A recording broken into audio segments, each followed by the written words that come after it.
এই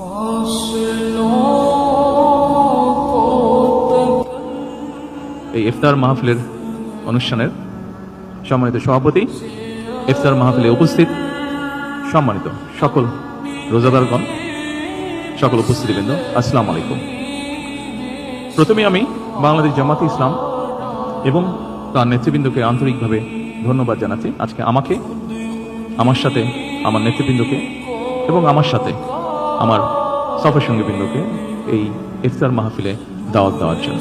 সম্মানিত উপস্থিতিবৃন্দ, বাংলাদেশের মানুষ আজকে অনেক প্রত্যাশা নিয়ে, অনেক আকাঙ্ক্ষা নিয়ে, অনেক আশা নিয়ে আমাদের সকলের দিকে তাকিয়ে আছে, বিশেষ করে রাজনৈতিক দলগুলোর দিকে তাকিয়ে আছে।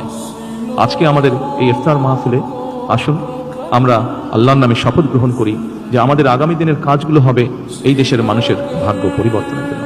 আসুন আমরা আল্লাহর দরবারে সেই রহমত চাই যার মাধ্যমে আল্লাহ আমাদেরকে এই দেশের মানুষের ভাগ্য পরিবর্তনের জন্য, এই দেশের ভাগ্য পরিবর্তনে কাজ করার তৌফিক আমাদেরকে আল্লাহ তাআলা দিবেন।